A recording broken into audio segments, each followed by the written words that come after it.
Ok, nuestro siguiente ponente, el doctor Luis Diego Cruz Tenorio, él nos acompaña desde lo que es el licenciado. Él es licenciado en Medicina y Cirugía de la Universidad Internacional de las Américas, doctor en Medicina y Cirugía, Universidad Internacional de las Américas, incorporación al Colegio de Médicos y Cirujanos de Costa Rica, técnico básico policial y técnico antidrogas, Ministerio de Seguridad Pública, Escuela Nacional de Policía y Policía de Control de Drogas.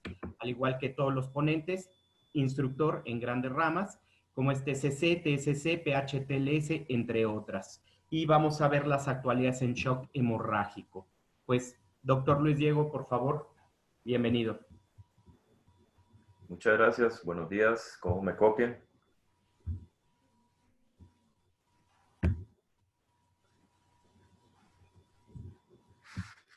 Adelante, Diego, por favor. Muy bien, gracias. Sí, muy bien, listo. Es que ahora hay que preguntar con esta vaina virtual para ver si lo están copiando a uno o no, ¿verdad? Buenos días, es un honor para Costa Rica, representada por mi persona, brindarles este resumen sobre la actualización del shock hemorrágico. Y aquí vamos a hablar rápidamente, bueno, de los 10 años de Medicina Táctica México. Muchas felicidades, igual que Costa Rica está cumpliendo 10 años en esta aventura, ¿verdad? Que es la medicina táctica que nos enamora a todos. Bueno, mi nombre es igual Diego Cruz, soy capitán de unidades especiales, presidente de la Asociación eh, Costarricense de Medicina Táctica y soy especialista en medicina de emergencias. Actualmente laboro para el Hospital COVID-19, que es el hospital más grande de atención de pacientes COVID. Y de verdad me siento muy honrado en estar acá con ustedes presentando esta actualización que en realidad pues se siente uno como en familia, ¿verdad? Después de experimentar, estar con ustedes en diferentes actividades. Básicamente vamos a hablar de estos puntos y les voy a explicar por qué el ninja y por qué el samurái. Básicamente, por los objetivos de la charla, vamos a hablar un poquito de heterogenia y las conclusiones desde el punto de vista de reanimación. ¿Por qué considero que el choque hemorrágico es un enemigo muy eficaz, muy infalible? Y lo comparo con un ninja porque el ninja llega, hace su trabajo de una forma muy limpia, ¿verdad? Se va y deja a la persona muerta. Y muchas veces nosotros estamos a la cabecera del paciente y vemos cómo el paciente se nos va de una forma muy eficiente, ¿verdad? Porque el choque hemorrágico es un enemigo infalible si no lo atacamos a tiempo, ¿verdad? Y existen múltiples situaciones en las cuales vamos a tener pacientes víctimas de esta,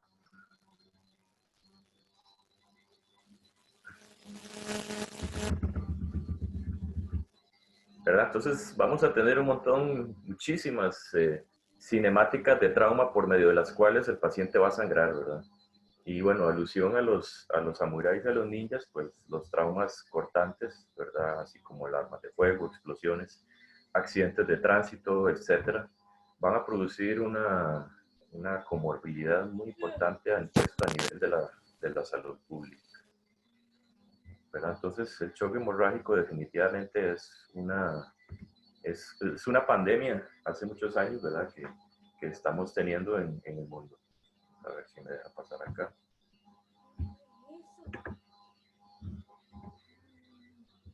Bien, entonces, si el paciente logra llegar al centro médico, pues entonces vamos a tener todos los insumos y todas las herramientas para poder trabajar y salvar a este paciente si es que llega a tiempo, ¿verdad? Porque como vamos a ver más adelante, existen múltiples situaciones por las cuales este ninja puede llegar a eliminar a su paciente. Y ahí es donde entonces entran los samuráis, ¿verdad? Los samuráis son los servidores del pueblo, son los servidores del pueblo en ese entonces, y es donde todas las estrategias de reanimación llegan a salvar al paciente de este enemigo letal que es el shock hemorrágico. Y como nosotros somos enamorados de la medicina táctica, entonces la charla la voy a enfocar en estos tres eslabones, ¿verdad? Que ya los conocemos muy bien: eliminar la amenaza, evitar más bajas, y al final completamos la misión. ¿Y la misión cuál es? Pues salvar al paciente. Entonces, eliminar la amenaza. ¿Cómo podemos eliminar la amenaza? Bueno, conociendo las estrategias por las cuales este ninja llega a acabar con la vida del paciente, ¿verdad? Y eliminamos la amenaza, como ya bien lo hemos dicho en este congreso y en todos los cursos que damos. Iniciamos eliminando la amenaza a través de un adecuado control del sangrado.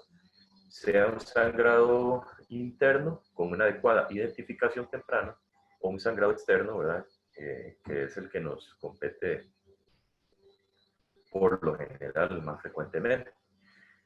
Y como lineamiento, ¿verdad? Según los criterios del TC3, el TEC, y como ya es protocolo internacional, pues tenemos lesiones o causas de muerte prevenibles, ¿verdad?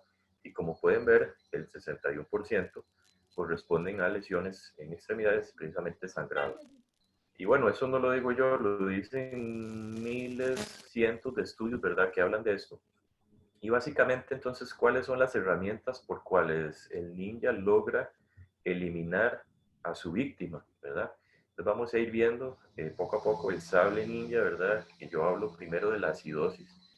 Y ya todos lo sabemos, ¿verdad? Una acidosis, un pH por abajo de 7.2 va a producir no solamente que las plaquetas pierdan la capacidad de adherirse a las otras plaquetas y al endotelio, sino que también afecta factores de coagulación que, como vamos a ver más adelante, logran provocar una coagulopatía que, al fin y al cabo, en una combinación con la microtrombosis, van a producir la muerte del paciente, y alteraciones electrolíticas también, como el calcio, y es lo que nos compete también en esta charla que me pidieron preparar para ustedes. Eliminar la amenaza. Otra de las principales herramientas de ataque del ninja, ¿verdad?, es la hipotermia. Y la hipotermia, que se clasifica en leve, moderada y severa, va a enfocar o va a perpetuar este círculo vicioso en compañía de la acidosis y de esta otra arma mortal, que es la hemodilución, ¿verdad? La hemodilución también es otro factor, otra herramienta, otra arma letal que el choque hemorrágico va a producir, ¿verdad? La hemodilución no solamente con coloides, también la misma acción por reanimación con hemoderivados, y vamos a hablar más adelante, en el transcurso de esta charla. Y al final, pues entonces vamos a provocar o vamos a tener, ¿verdad?, otras herramientas mortales, como son los trastornos de la coagulación. Y entonces, al revisar esta charla, bueno, y es una de las ventajas de hacer charlas, ¿verdad?, que uno revisa el tema, revisa qué es lo nuevo, y podemos recordar, ¿verdad?, que hablando desde el punto de vista de coagulación, los factores de coagulación se consumen de una forma sistémica, en lo que llamamos la coagulación intravascular diseminada. Y esta coagulación intravascular diseminada no solo se afecta por el consumo sistémico, sino que por la falta de reposición de estos factores. Porque muchas veces el reanimador, ¿verdad?, se pone a transfundir de forma masiva glóbulos rojos, pero quizás se le olvida que la sangre tiene otros componentes. Y además el consumo secundario, por ejemplo, el paciente politraumatizado que logra surgir esta catástrofe metabólica, sobrevive y además tiene sepsis sobreagregada, por ejemplo, una fractura expuesta, mal contenida, va a producir un consumo secundario asociado a sepsis, consumo secundario de factores de coagulación. Y esto depleta entonces o aumenta la coagulación intravascular diseminada, según como ya lo hemos analizado, ¿verdad?, en pregrado, que vemos la iniciación de la coagulación, la prolongación y la perpetuación de la misma. Y bueno, entonces ahí también puedo compartirles algunos de los artículos. Y esto me pareció muy interesante. Además de las herramientas clásicas del ninja, ¿verdad?, para producir el choque hemorrágico, choque hipovolémico hemorrágico, ¿verdad?, traumático y no traumático, tenemos otras características o otro componente que es muy interesante, y es la coagulación asociada al trauma, el CIT. La coagulación asociada al trauma tiene que ver entonces con lesión tisular, con lesión endotelial, con déficit de agregación de plaquetas, con una respuesta sistémica inflamatoria, porque el paciente está sufriendo una noxa, ¿verdad? A través de los factores de necrosis tumoral, interleuquinas 6, 8, 12, así como una alteración en la fibrinolisis, ¿verdad? Que no se produce una adecuada fibrinolisis. Entonces, estas herramientas, la hipotermia, la hemodilución y la acidosis se van a combinar con estas otras herramientas letales, ¿verdad? Para producir el choque hemorrágico hipovolémico, ¿verdad? Asociado entonces a agregación plaquetaria o como otra herramienta letal y la alteración de los electrolitos. Esta es una de las alteraciones o una de las armas letales que a veces se nos olvida a los reanimadores, se nos olvida tomar en cuenta y ahora lo vamos a analizar con detalle. El potasio, el sodio, el magnesio y el calcio, que es lo que nos confiere también en esta charla, que los profesores querían que hiciéramos hincapié en esto. Y entonces, el segundo eslabón, como les digo, es evitar más bajas. Y entonces, ¿cómo evitamos más bajas? Pues aquí llega el samurái, aquí llega el reanimador. Y si el reanimador llega a tiempo, entonces va a lograr, a través de la DO2 o la V2, ¿verdad? El aporte de oxígeno y la extracción de oxígeno, hacer un equilibrio perfecto para que el metabolismo, ¿verdad? Celular, que al fin y al cabo esto es lo que nos compete, el shock a nivel celular, es la parte, la pieza fundamental. Si no reanimamos la célula, la mitocondria, no vamos a tener un paciente adecuadamente reanimado. Y entonces tenemos parámetros de la reanimación macroscópicos y microscópicos, ¿verdad? El reanimador puede guiarse por la presión arterial media, puede guiarse por la frecuencia cardíaca, puede guiarse por la saturación de oxígeno, puede guiarse por la diuresis, ¿verdad? Y otros factores microscópicos, perdón, que no podemos ver, y es, por ejemplo, la hemoglobina. Existen muchas revisiones de cuál es el nivel de hemoglobina adecuado para yo reanimar a mi paciente, el cual está chocado por hipovolemia. Existen muchos artículos y se ha llegado a un consenso que el nivel 8 miligramos por decilitro de hemoglobina es un nivel adecuado a un paciente politraumatizado, excepto que no tenga un síndrome coronario agudo sobreagregado. Un tema muy interesante y que es para otra revisión. Las plaquetas por abajo de 50.000, el reanimador debería ya transfundirle un pool de plaquetas mínimo por abajo de 50.000, más si va a ser sometido a una cirugía de control de daños o cirugías posteriores, ¿verdad? De reconstrucción, etc. El INR es otro factor importantísimo para ver la coagulación y se habla de que un INR prolongado por arriba de 2 sugiere que el reanimador debería transfundir plasma fresco congelado. Y a través de la regulación del fibrinógeno, un fibrinógeno por abajo de 100, yo ya podría tener la indicación de administrar 10 componentes de fibrinógeno al paciente. Y siguiendo con la parte de la microreanimación, digámoslo así, el monitoreo del lactato es fundamental. Un lactato, un aclaramiento del lactato, un seguimiento, ¿verdad?, del lactato inicial es fundamental para la reanimación de este paciente con un déficit de base normal, una extracción venosa de oxígeno, ¿verdad?, por arriba del 70%, entre otros, son herramientas claves de la reanimación, ¿verdad?, por medio de las cuales el samurái logra hacer su trabajo. Y bueno, acá nosotros que nos hacemos la casuística basado en la ayuda de todos ustedes, porque esto es un aprendizaje, hemos llegado pues a tener nuestro curso, el Pisote que le llamamos, de nuestra querida asociación, tenemos un procedimiento que empieza por seguridad, ¿verdad? No vamos a entrar a una escena insegura, vamos a hacer un adecuado triaje y luego ya llegamos a los tres eslabones de la atención de la medicina táctica, que es la atención bajo fuego en el sitio táctico y los cuidados de la evacuación. Evidentemente en la atención bajo fuego pues no vamos a hacer mucho más que eliminar la amenaza y vamos a lo más, como técnica de reanimación, es colocar un torniquete alto y apretado, ¿verdad? Que es lo fundamental, el control del sangrado. Entonces hay que ubicarse en cuál sitio de atención estoy, si estoy en atención bajo fuego, en sitio táctico o estoy evacuando al paciente. Entonces un adecuado control del sangrado. Esto es fundamental. El ROTEM y el ROTEC, la tromboelastografía, es fundamental para que el reanimador, para que el samurái se guíe. Porque la tromboelastografía me da una noción microscópica de cuáles son los déficits de componentes que yo debo reponer. Llámese factores de coagulación, llámese plaquetas, llámese fosfolípidos, entre otras. Entonces, con un adecuado mapeo del tromboelastografía, de los tromboelastografos, yo puedo saber en qué estoy pecando más o poniendo menos. El ácido tranexámico, que sin duda se me recuerdan los estudios ya, estos clásicos, ¿verdad? Los CRASH y otros que han salido.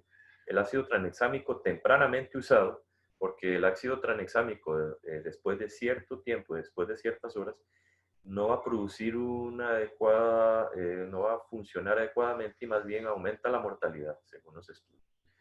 Y las técnicas avanzadas o invasivas de control de sangrados, ¿verdad? Como lo es el REBOA, a través del clampeo intravascular de la aorta, son fundamentales como herramientas de control de daños mientras el paciente es llevado a un centro médico de adecuada reanimación, de adecuada determinación de su tratamiento. ¿Cómo evito más bajas? Conociendo esto. Y esto es fundamental. La hipotermia inducida por el rescatador mata al paciente y prolonga, o más bien el samurái le está ayudando al ninja a eliminar al paciente. Y la hemodilución, como dije, ¿verdad? A través de los cristaloides que son ácidos, son fríos, y tienen no son para nada fisiológicos en algunos casos, ¿verdad? Más bien van a ayudarle al ninja a eliminar la amenaza. Y los hemoderivados, que por supuesto, ¿verdad? Sea sangre total, sea sangre, sean glóbulos rojos, etcétera, pues son la herramienta fundamental si son bien utilizados. Y aquí hay que tener eso muy claro, porque entonces, cuando yo le aplico diferentes tipos de score a los pacientes, por ejemplo, el ABC score, que a mí me gusta mucho usarlo en sala de shock, ¿verdad? Y debo o decido utilizar el protocolo de transfusión masiva por la técnica que yo escoja, ¿verdad? 1-1-1, la que yo haya leído que me funciona más, debo tener cuidado porque incluso la reanimación agresiva con hemoderivados puede producir iatrogenia, así es. Entonces, ¿cómo va a ser entonces la reanimación con hemoderivados iatrogénica para el paciente? Bueno, y aquí se complica la cosa. Por ejemplo, vamos a tener que la sangre almacenada a 37 grados o cuando se va a transfundir a 37 grados, va a disminuir el pH, vean ustedes. Entonces va a producir la sangre, sí, y esto es importantísimo y también es tema de otra charla porque el almacenaje correcto de los hemoderivados es fundamental para yo reanimar bien a mi paciente y esto debe hacerse en contexto y con la ayuda de los médicos microbiólogos, con los especialistas en microbiología y los encargados del banco de sangre. Un mal banco de sangre más bien va a ser un ninja y no va a ser un samurái. Entonces la sangre ya almacenada por más de 3 días, se habla de que es una sangre ácida y entonces hay otra literatura ahí que dice más de 15 días y esto depende mucho de la técnica de almacenaje. Entonces, ustedes cuando lleguen a trabajar a un centro médico, vayan y hablen con el doctor en microbiología y pregúntenles cómo está la situación, cómo está la parte del almacenaje de los hemoderivados. Y entonces empiezan a venir, y ahí les voy enumerando hacia abajo, diferentes enemigos que nosotros mismos vamos a producir. Y uno de esos es la acidosis. Después, las bolsas de glóbulos rojos van a tener citrato también como anticoagulante. Entonces, el citrato que funciona como anticoagulante para que los hemoderivados no queden hechos un coágulo en la bolsa, el citrato va a producir también alteraciones y se habla de que el nitrato contiene bicarbonato de sodio. Entonces, se habla de que una molécula de citrato va a prever a la microcirculación 3 moléculas de bicarbonato. Y esto ya en una bolsa de medio litro de glóbulos rojos va a provocar casi 23.000 equivalentes de bicarbonato de sodio a este paciente si no se logra quitar bien el sobrenadante de los glóbulos rojos. Recordemos que la bolsa de glóbulos rojos, aunque ya están centrifugados, siempre va a haber un sobrenadante, ¿verdad? Y este sobrenadante, además de tener ácido, va a tener bicarbonato de sodio, y esto va a provocar entonces que a nivel celular, y empieza la parte más bonita de la charla, que es ya todo lo que es a nivel celular, ¿verdad? ¿Qué pasa cuando hay hay alcalosis, ¿verdad? Metabólica detectada en la sangre? Pues entonces la célula, que es una sobreviviente increíble, va a liberar hidrogeniones para tratar de compensar este pH, ¿verdad? Y esto va a provocar que entonces, para compensar el déficit de cationes que salen de la célula, va a ingresar el potasio a la misma, y entonces como producto final, si yo no tengo un buen riñón, si mis riñones no están bien trabajando, porque tal vez están trabajando a 100% por el trauma asociado, ¿verdad? No sabemos si uno de los riñones está lesionado, tiene una insuficiencia renal por un trauma vesical, etcétera, tantos escenarios. Al final voy sumándole aquí herramientas al enemigo, al ninja, ¿verdad? Entonces voy a tener hipocalemia, y además de eso voy a combinar la alcalosis metabólica producto de la reanimación agresiva. ¿Cómo voy a aumentar la iatrogenia con los glóbulos rojos? Claro, con una mala preparación del microbiólogo. Si me dan el glóbulo rojo frío, yo voy a aumentarle entonces la hipotermia per se del paciente, ¿verdad? Y voy a provocarle todo el círculo vicioso de la coagulopatía por hipotermia, ¿verdad? Y esto es importante también decirlo, porque un mal calentamiento del glóbulo rojo va a provocar también lisis del mismo, salida de potasio, y esto va a provocarle también alteraciones del ritmo al paciente. Dicho esto, la hipercalemia, que indiscutiblemente va a estar en el sobrenadante también, va a provocarme, vean acá, entonces, vean ustedes que el sobrenadante, ¿verdad? No lo que se pasa al paciente, el sobrenadante del glóbulo, de la bolsa de glóbulos rojos, va a aumentarme solamente por almacenaje 1 miliequivalente por día de potasio. Ahora, si yo estos glóbulos rojos los irradio, voy a aumentarle 1.5 miliequivalentes de potasio a ese sobrenadante. ¿Estoy haciendo iatrogenia o no? Sí. Entonces, el sobrenadante es un factor, una herramienta, ¿verdad? Y ahí se une la hipercalemia, una herramienta de daño al paciente también. ¿Qué pasa con el citrato? Al citrato le gusta el calcio, ¿verdad? El citrato del anticoagulante de esta bolsa de glóbulos rojos le gusta el calcio del paciente, y entonces va a depletar los niveles de calcio si el paciente no tiene un adecuado metabolismo hepático. ¿Qué quiero decir con esto?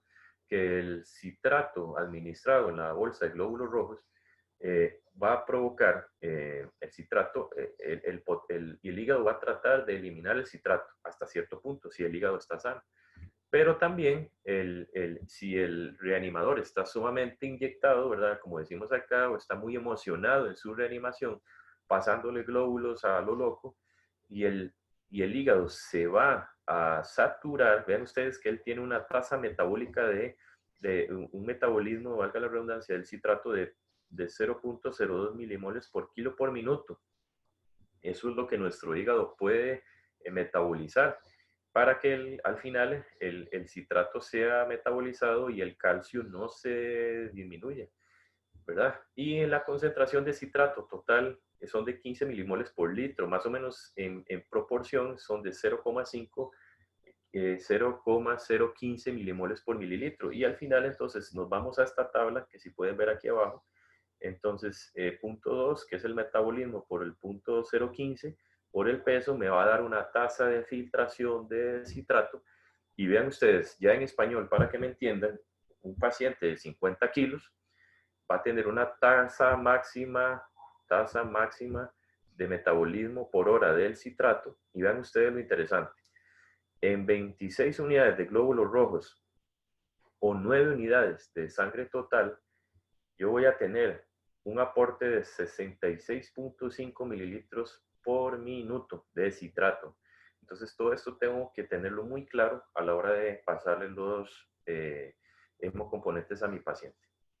Yo por rutina no voy a ponerle ningún tratamiento al paciente para evitar la hipocalcemia por el citrato, pero en un paciente con enfermedad hepática sí se beneficia de 10 a 20 mil equivalentes, perdón, ahí, de gluconato de calcio por cada 500 ml de glóbulos rojos. Y es importantísimo aplicarlos en otra vena por la cual yo no le estoy poniendo el glóbulo rojo.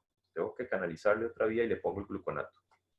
Y ahí voy entonces cosechando armas que le estoy dando al enemigo para al final matar al paciente. Vean ustedes, entonces, ¿por qué tanto hablo del calcio? Bueno, porque el calcio es una herramienta fundamental, perdón, desde el punto de vista electrolítico, ¿verdad? El valor normal en miligramos por decilitro de 8 a 10 aproximadamente. Y él viene entonces 45% unido a otras sustancias como fosfato, sulfato, citrato y lactato. 40% viene unido a proteínas y un 15% viene iónico. Y me interesan mucho las proteínas, claro, pero me interesa más la albúmina. Y entonces veamos que tenemos diferentes fórmulas para corregir el calcio, ¿verdad? Eso es algo fundamental, aunque los estudios ahora dicen que no son tan confiables, pero es la herramienta que tenemos para saber cuánto calcio está unido a las proteínas, específicamente a la albúmina. Bueno, pero ¿qué pasa cuando ya tenemos al soldado herido? Cuando ya tenemos la hemorragia. Bueno, entonces tenemos que recordar muchas cosas en el contexto del calcio y el bicarbonato. La sinergia entre el bicarbonato y el calcio van a aumentarme la coagulopatía, ¿verdad? Y van a producir diferentes síntomas, la hipocalcemia.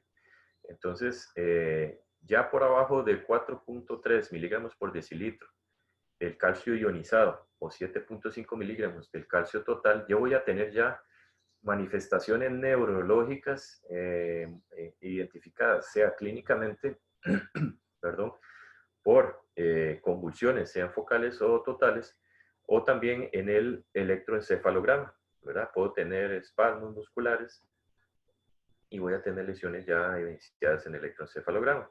Y pues claro, la tetania es una de las manifestaciones clínicas fundamentales, ¿verdad? Evidentes en la hipocalcemia severa, que me producen espasmos faciales, espasmos en miembros, espasmos diafragmáticos en músculos intercostales. ¿Y esto en qué me afecta el calcio en la reanimación y en el estado hemodinámico? En muchísimas cosas. Porque no solamente recuerden, bueno, el potencial de acción y el potencial de acción de la placa neurotransmisora, ¿verdad? Cuando el calcio es fundamental para la contractilidad, no solamente de músculos estriados periféricos o generales, sino también miocárdicos, ¿verdad? Entonces, no solamente me va a producir un fallo de bomba en la contractilidad del músculo esquelético del miocardio, sino también me va a producir una vasodilatación, me va a producir alteración de la contractilidad de los vasos sanguíneos, y esto me va a producir, ¿qué? Me va a producir básicamente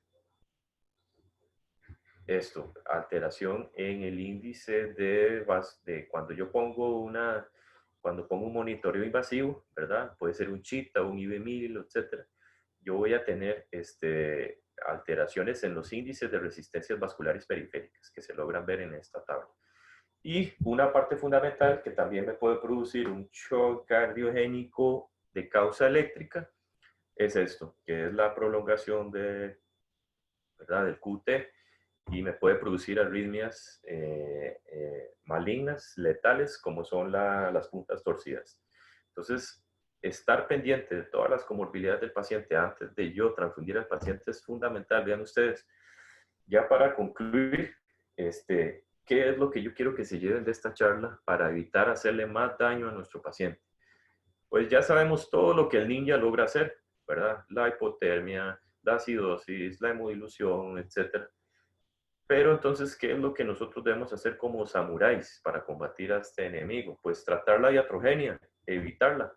Y entonces, según nuestro procedimiento, ¿verdad?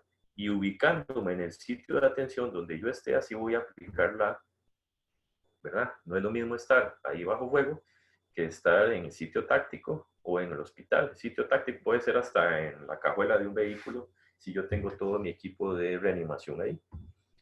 Y básicamente, que es tener estos parámetros, tanto macroscópicos como microscópicos, tenerlos en mente y usar de la forma más adecuada mis herramientas contra el enemigo, ¿verdad? Si no uso estas herramientas, voy a entonces darle más a mi enemigo. Recordar el gluconato de calcio, fundamental, evitar la acidosis y evitar los trastornos de la temperatura, sea hipo o hipertermia, ¿verdad?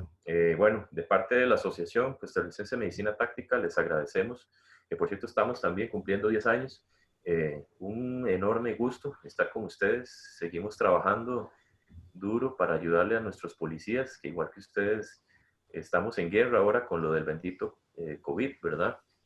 Y es lo que nos tocó actualmente y es lo que estamos ahorita entrenándolos. Los felicito por este simposio y con toda muestra y humildad, pues gracias por invitarme y esperemos que les haya gustado esta ponencia con toda humildad y modestia. Felicidades nuevamente. ¿Alguna consulta?